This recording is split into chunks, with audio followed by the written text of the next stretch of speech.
लो भाई साहब, देखो देखो कैसे कैसे वर्ड लिखे हुए यहाँ पे। दबा दो, लगा दो, मल दो, सहला दो, चूम लो, गले लगा लो, चाट लो, फूक मार लो, फुला दो। अब ऐसे ऐसे शब्द है जो हमारी डेली लाइफ में इस्तेमाल होते हैं, बट इनकी इंग्लिश ही नहीं आती है और ढूंढने में दिमाग खराब हो जाता है। बट आज एक ही वीडियो में एक ही प्लेटफॉर्म पर इन सब की ना सिर्फ इंग्लिश बताऊंगा, बल्कि एक एक एग्जाम्पल देकर आपको यह भी समझाऊंगा कि इनका यूज लाइफ में करना कैसे है। अब शर्माने की जरूरत नहीं, शर्माने की क्या बात है इसमें, अरे डेली लाइफ में यूज होते हैं, डोंट वरी अबाउट दैट। इनकी इंग्लिश बहुत कमाल की है, सीखना जरूर। अब ये सारी चीजें सीखने के लिए एग्जाम्पल के साथ इस वीडियो का अंत तक जरूर देखिएगा। आगे बढ़ने से पहले चैनल को सब्सक्राइब कर लीजिए ताकि रोज आने वाली वीडियोस की नोटिफिकेशन आपको बिल्कुल टाइम पर मिल जाए। तो चलेगा, शुरुआत करते हैं इस वीडियो की। आज के दिन में आपको सिखाता हूं इन कमाल कमाल के शब्दों की इंग्लिश। अब नोटबुक और पेन लेकर बैठ जाओ, लेकिन नोट अभी नहीं करना, पहले सीखो, देखो, दोबारा वीडियो देखना, तब नोट करना। अब एक एक करके सुनो। पहला वाला है दबा दो। दबा दो भाई, बहुत काम आता है ये, दबा दो।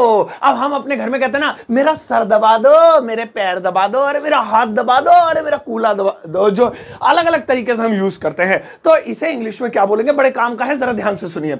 अगर हम कोई चीज ऐसे दोनों हाथों से जोर लगाकर दबाएंगे तो ऐसी कंडीशन में हम बोलेंगे प्रेस इट। प्रेस इट यानी किसी चीज को प्रेस करना। लेकिन अगर हाथ पैर दबाने की बात होगी तो ऐसी कंडीशन में इस दबाने को कहेंगे मसाज। भैया मैसेज मत लिख देना, मसाज। अब जैसे मुझे कहना है मेरा सर दबा दो, मेरा सर, वैसे तो सिर होता है, सिर दबा दो, हा गला मत दबा देना। तो इसे इंग्लिश में कैसे बोलेंगे, प्लीज। पहले तो रिक्वेस्ट करेंगे ना, गला दबा रहे अपना, तो प्लीज बोलना जरूरी है। तो सबसे पहले बोलेंगे प्लीज। अब बोलेंगे massage on my head, massage on my head. लो जी, मेरे खोपड़े को दबा दो, इस तरह से। अब आप इसे अलग अलग तरीके से बोल सकते हैं। प्लीज मसाज माय हैंड, मेरा हाथ दबा दो। प्लीज मसाज माय बैक, मेरी कमर दबा दो। आप प्रीपोजिशन ऑन का प्रयोग ना भी करें तब भी चलेगा, ये बढ़िया सेंटेंस बन सकता है। आओ चलो अगला वाला देखते हैं। नेक्स्ट वाला है लगा दो। ओहो, लगा दो। अब जैसे दवाई या क्रीम लगाना होता है, अरे भैया फेयर एंड लवली लगा लो, अपने शकल ऐसी काली सी, अरे यार तुम ये लगा दो, तुम ये लगा लो। तो इसे इंग्लिश में क्या बोलेंगे, सुनिए। कोई दवाई वगैरह लगानी, भाई तो चोट लग गई, दवाई लगा लो, तो इसे इंग्लिश में बोलेंगे लगा दो।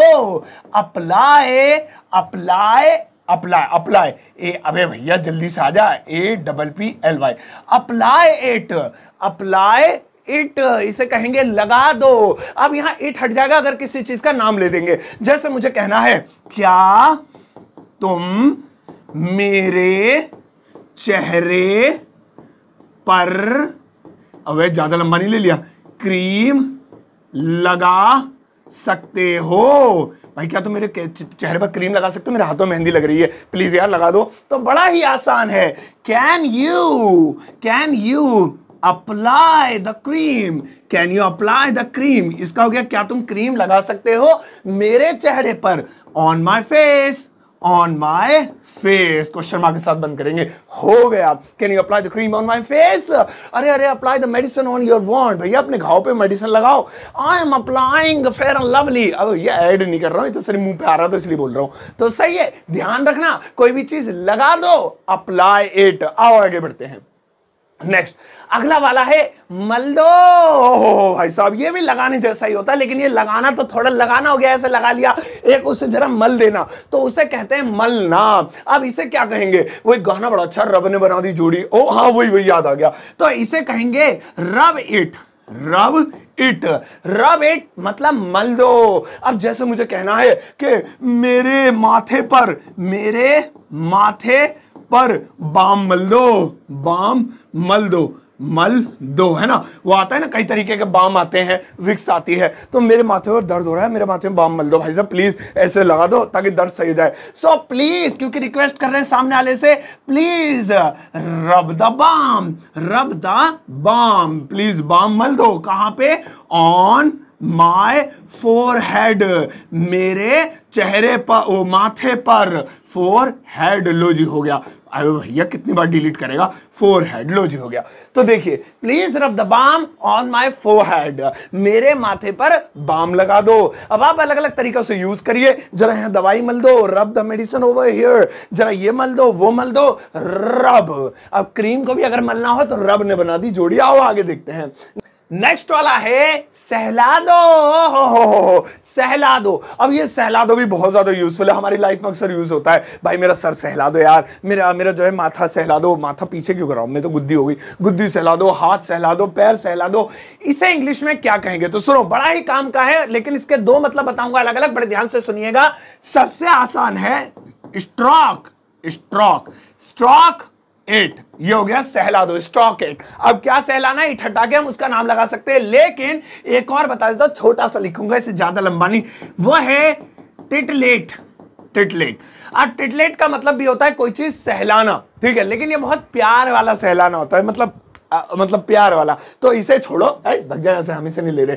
मेन है स्ट्रोक इट, ये लेंगे आप। अब जैसे मुझे कहना है, या भाई मेरा हाथ सहला दो यार, मुझे चक्कर आ रहे हैं, मेरा हाथ सहला दो, सहला दो, या मेरे हाथ में चोट लग गई बड़ी, तो हाँ सहला दो, जल्दी जल्दी सहला दो, ऐसे कहते हैं ना। तो इसे इंग्लिश में कहेंगे stroke my hand, stroke my hand, लीजिए, हो गया।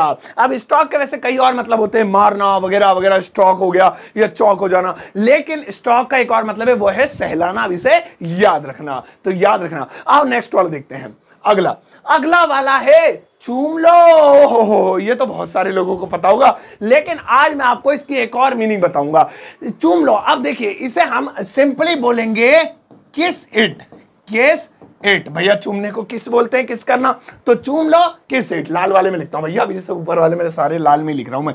अरे लाल में भूल गया क्या भैया, हमारा बोर्ड भी अजीब ही है। किस इट, ये हो गया, ठीक है। इसके अलावा इसे ऑस्कुलेट भी बोलते हैं, ऑस्कुलेट, ऑस्क्यूलेट, ये भी बोलते हैं। ऑस्कुलेट का मतलब होता है चूमना, लेकिन वो जरा प्यार मोहब्बत वाला हो गया, तो इसे हटाओ। मेन है, कोई भी कहता है मेरा हाथ चूम लो, ये भी प्यार मोहब्बत में बोलते हैं, तो इसे भी आप किस इट बोल सकते हैं। जैसे मेरा हाथ चूम लो, मेरा हाथ चूम लो, चूम लो, तो सिंपल है, क्या बोलेंगे, किस माय हैंड, किस माय हैंड, लो जी, किस माय हैंड हो गया। तो याद रखना, चूम लो, किस इट। चलो नेक्स्ट वाला निकालते हैं। अब देखो, अगला वाला है गले लगा लो। जिसने सोचा है हग, भाग यहां से, नहीं नहीं ना ना ना, हग अलग चीज है। हग माने भी गले लगना होता है, लेकिन जो है वो वन साइड है, मतलब ये होता है कि हाँ ठीक है, गले लग गए, बस किसी को हग कर लिया। लेकिन आप देखेंगे एक एक्यूरेट वर्ड बताता हूं आपको, जो गले लगने के लिए यूज होता है, और वो होता है एम्ब्रेस, एम्ब्रेस, आए है दो कलरों में, एम्ब्रेस। भैया क्या हो गया हमारे बोर्ड को, एम्ब्रेस, ये होता है गले लगना, या गले लगा लो, एम्ब्रेस मी, लो जी, सिंपल हो गया, एम्ब्रेस मी, गले लगा लो, यानी मुझे कह रहा है, तो एम्ब्रेस मी। जैसे उसने मुझे गले लगाया, उसने मुझे गले लगा लिया, गले लगा लिया। अब देखिए, ऐसे बाहों में एकदम भर लेना, यानी किसी को एकदम गले से लगा लेना, उसी को एम्ब्रेस बोलते हैं। उसने मुझे गले से लगा लिया, बाहों में भर लिया, इसका मतलब बाहों में भरना भी होता है, बाहों में भरना यानी गले लगाना, ठीक है। चलिए, उसने बोले मुझे गले लगा ली, लड़की है तो शी, लड़का है तो माना कि लड़की है, she embraced me, she embraced me, लो जी हो गया। तो इस तरह से, तो भैया ये शब्द बहुत ज्यादा काम के होते हैं, याद कर रखिएगा इन्हें, क्या पता आपके काम आ जाए। आओ देखो, नेक्स्ट वाला है खुजा दो। सच में खुजली हो रही है, अभी तो मेरे कहाँ गए डंडा से है, तो कमर खुजाने का बाद में। तो भैया सुनो, खुजा दो, इसे अंग्रेजी में क्या बोलेंगे? ये देखो, ये भी हम अपनी लाइफ में बहुत ज्यादा बोलते हैं, मेरा पैर खुजा दो, मेरी कमर खुजा दो, या ये खुजा दो। इसे इंग्लिश में देखिए क्या बोलेंगे, इसे बोलेंगे स्क्रैच इट, स्क्रैच इट। वो होता है ना कार्ड जैसे हम स्क्रैच करते हैं, लो जी स्क्रैच कर लियो, खुजा नहीं होता अंग्रेजी में। जैसे मुझे कहना है मेरी कमर खुजा दो, मेरी कमर खुजा दो, तो simply scratch on my back, है ना, देखो स्क्रैच ऑन माय बैक। अब आप बैक हटा के कुछ भी लगाइए, मेरा हाथ खुजा दो, स्क्रैच ऑन माय हैंड, मेरी नाक खुजा दो, स्क्रैच ऑन माय नोज, अरे वगैरह वगैरह, आप तो खुजा लोगे आराम से। आओ आगे बढ़ते हैं, नेक्स्ट वाला देखेंगे बच्चों। अगला अगला है चाट लो। ओए ये भी बहुत यूज होता है। मैं खाना खाता हूं तो मम्मी कहती है भैया बेटा प्लेट में खाना नहीं छोड़ते, इसे चाट लो, साफ करो इसे, एक भी दाना नहीं छोड़ते। तो वही चीज अब चाट लो को अंग्रेजी में बोलेंगे लिक इट। लिक, चाटने को लिक बोलते हैं, ये LIC के लिक, और इट इसे, ठीक है। अब हम जैसे मुझे कहना है अरे भैया अपनी उंगलियां चाट लो, है ना, अपनी उंगलियां, अपनी उंगलियां, है ना, चाट लो, चाट लो, खाना लग रहा है उसमें, चाट लो, साफ करो उंगलियां अपनी। So simple, lick your fingers, lick your fingers. लो जी, हो गया, लिक योर फिंगर्स, अपनी उंगलियां चाट लो। अब आप ऐसे ही बनाइए, रे ये देखिए टॉफी की पन्नी चाट रहा है, he is licking the wrapper of the candy. ऐसे ऐसा आप बनाइएगा। चलो आगे बढ़ते हैं। नेक्स्ट वाला है फूंक मार दो। हो ओह स्क्रीन हिल गई। फूंक मार दो। अब देखिए ये भी बहुत ज्यादा यूजफुल है, हमारी लाइफ में यूज होता है, भैया इसे फूंक मार दो, क्या इसे, या फूंक मत मारो, जो भी है। सो फूंक मार दो को अंग्रेजी में कहेंगे ब्लो ऑन। ब्लो ऑन, फूंक मार दो। अब जैसे मुझे कहना भाई खाने पर फूंक मत मारो, देखो गंदी बात है, खाने पर फूंक मत मारो, मत मारो यार, गंदी बात होती है। खाने को फूंक मारोगे तो इससे तो थूक भी चला जाएगा साथ, गंदी ये आदत ही गंदी होती है। वैसे मैं आपसे भी कह रहा हूं, वो दूध अक्सर उबलता है ना हमारे घरों में, उसे फूंक मार के नीचे करते हैं, वो कभी नहीं करना चाहिए, ये बैड हैबिट है। चलो तो खाने पर फूंक मत मारो। सो सिंपल है, don't blow on the food, on the food, ऐसे don't blow on the food, खाने पर फूंक मत मारो। Don't blow on the milk, दूध पर कभी फूंक मत मारो। अरे यार के वो जो है ये जरा आग जल रही है, इसे फूंक मारो जल्दी से, ब्लो ऑन इट, ऐसे। चलो आओ आगे बढ़ते हैं। नेक्स्ट वाला, अगला वाला है फुला दो। अभी फूंक मारने की बात हो रही थी, अब हो रही है फुलाने की बात। अब देखिए इसे अंग्रेजी में क्या बोलेंगे, इसे अंग्रेजी में बोलेंगे ब्लो अप। Blow up. अब देखिए फूंक मारने के लिए ब्लो के साथ ऑन लगा हुआ था, यानी प्रीपोजिशन ऑन का प्रयोग हो रहा था, लेकिन यहां पे है फुला दो, इसके लिए ब्लो के साथ इन्नी अप का यूज होगा। जैसे अरे यार हमारे घर में बर्थडे है, तुम्हारे फेफड़े बड़े अच्छे हैं, हमारे घर के गुब्बारे फुला दो, गुब्बारे फुला दो। देखो है ना कितना बढ़िया सेंटेंस। अब इसे सिंपली बोलेंगे blow up the balloons. Blow up the balloons, भाई बलून्स फुला दो हमारे घर के, ब्लो अप द बलून्स। लो ये फुला दो, ब्लो अप। हो गया खत्म? हाँ हो गया। लेकिन चलिए गाइस, तो आज की क्लास में तो इतना ही है, लेकिन अब आपके लिए एक होमवर्क है, और होमवर्क सभी लोग करके जाएंगे क्योंकि ये करना बेहद जरूरी होता है। अगर आप होमवर्क नहीं करेंगे तो फिर काम कैसे चलेगा। अब ध्यान से होमवर्क को सुनिए, मैं साइड हो जाता हूं। हाँ, इस वक्त आप अपनी स्क्रीन पर कुछ सेंटेंसेस देख पा रहे होंगे। इन सभी सेंटेंसेस की इंग्लिश ट्रांसलेशन आपको करनी है, और इनकी इंग्लिश ट्रांसलेशन इस वीडियो के कमेंट सेक्शन में जाकर पोस्ट कर देना। ये जरूर कर देना भाई साहब, बहुत जरूरी है चीज ये, ठीक है। और गाइज इसके अलावा आप मेरी बुक ऑर्डर कर सकते हैं, जो कि अमेजॉन और फ्लिपकार्ट पर अवेलेबल है। लिंक आपको वीडियो के डिस्क्रिप्शन बॉक्स में मिल जाएगा। मेरी बुक बहुत काम की है, 350 पेजेस मैंने बड़ी मेहनत से 350 रातें जाग के लिखे हैं।